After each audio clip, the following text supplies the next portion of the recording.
চট্টগ্রামের এক পুরুষ আত্মহত্যা করেছে। তার স্ত্রীকে চাহিদা মতো জুতা কিনে দিতে পারে নাই। পবিত্র কোরআনে আল্লাহ পাক বলেছেন যে তোমরা সীমা লঙ্ঘন করো না, এবং সীমা লঙ্ঘনকারীকে আল্লাহ পাক পছন্দ করেন না।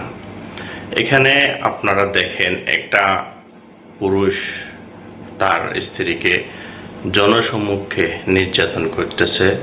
এটা বাংলাদেশের আইন অনুযায়ী এটা একটা দণ্ডনীয় অপরাধ, আমরা এটা স্বীকার করি।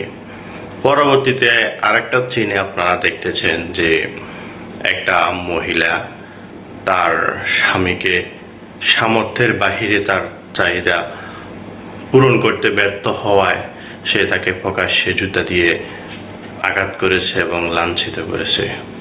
এখানে এই মহিলা কি তার সীমা লঙ্ঘন করে নাই?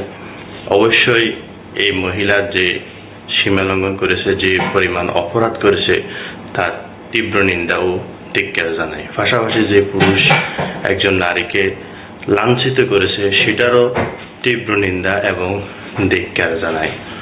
আসলে আমরা আমাদের জায়গা থেকে যে পরিমাণ সীমা লঙ্ঘন করা থেকে বিরত থাকা উচিত, যে পরিমাণ আমাদেরকে নিয়ন্ত্রণে থাকা উচিত, কন্ট্রোলে থাকা উচিত, আমরা সেটা আসলে অনুকরণ করা উচিত, আমরা আসলে সেটা মেনে চলা উচিত।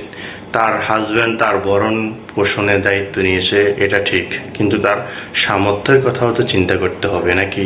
দিন শেষে একটা পরিবারকে সব রকমের চাহিদা পূরণ করে একটা মানুষ বেঁচে থাকে। তার চাহিদা যদি মাত্রা অতিরিক্ত হয়ে যায়, তাহলে একটা পুরুষের জীবনে আর কি বা করার আছে? কত পুরুষ আমি দেখেছি